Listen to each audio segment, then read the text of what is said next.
Have you ever really, and I mean really, thought about the food on your plate? Where did your coffee actually come from? Your potatoes? Your chocolate? Well, it turns out that so much of what we eat today is all thanks to one of the most massive, world-changing events in all of human history, an event that literally redrew the map of our planet in ways we're still feeling right now. Seriously, just try to picture it for a second. Italian food with no marinara sauce. A world with no ketchup. Can you even imagine? For pretty much all of history, that was the reality for everyone living outside of the Americas. And it doesn't stop there. Think about that classic image of the American West, Native Americans on horseback, riding across the Great Plains. It's iconic, right? Well, that whole way of life, that entire culture, simply didn't exist until horses were brought across the ocean. All of these huge changes trace back to one single process. To really get it, we've got to rewind the clock to before 1492. For thousands of years, you had two worlds that were, for all intents and purposes, on different planets.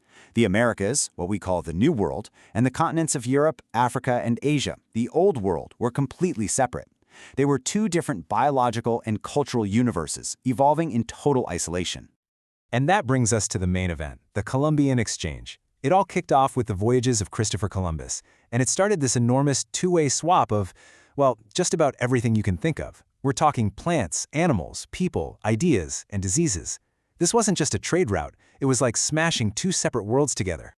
So let's be super clear on the key players here. On one side, you've got the Old World, that's Europe, Africa, and Asia. They'd been connected and trading for centuries. And on the other side, you have the New World, North and South America, with their own totally unique civilizations and ecosystems. And this is so important to remember. It was absolutely an exchange. It was not a one-way street. The Americas gave the world things like corn, potatoes, and chocolate. In return, they got things like wheat, horses, and cows, but they also got something far, far more dangerous.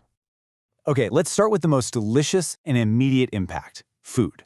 I mean, the introduction of all these new crops basically started a global food revolution that changed what millions of people ate every single day.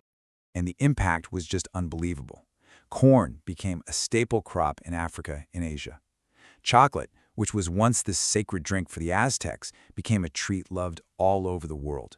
And tomatoes, well, you know what they did? They completely redefined cooking all across the Mediterranean.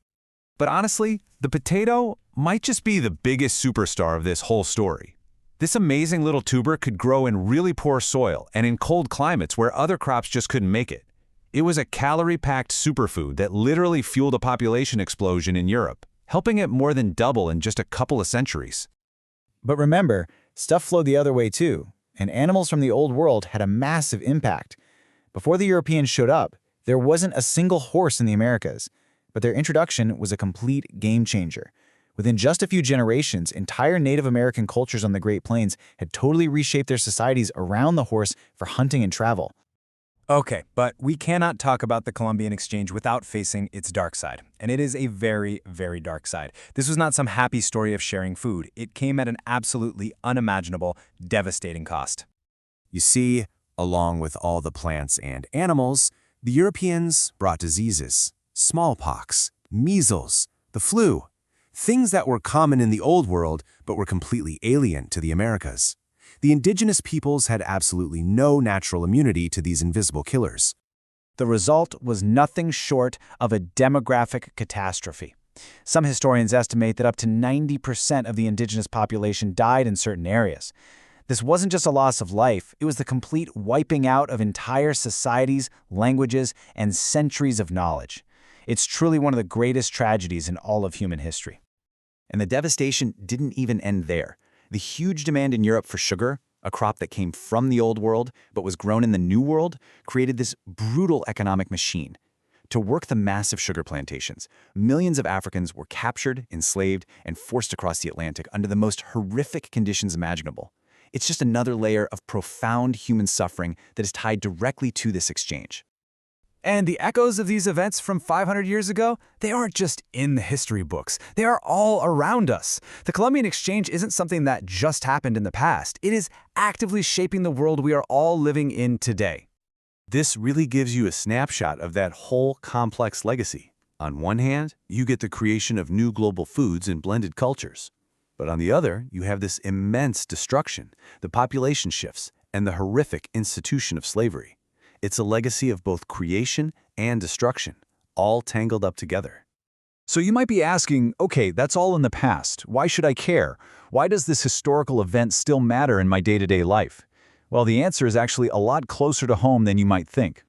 Because its legacy is right there on your dinner plate, every single night. The beef in your burger, the corn on the cob, the French fries on the side, that chocolate bar for dessert, every single ingredient tells a piece of this incredible story of global collision. And that's really the big takeaway here. This massive, complicated story of connection and creativity, but also of catastrophe and tragedy, isn't just history. It's your lunch. It shows how one moment in time can forever change what it means to be human on this planet, right down to the very food that connects us all.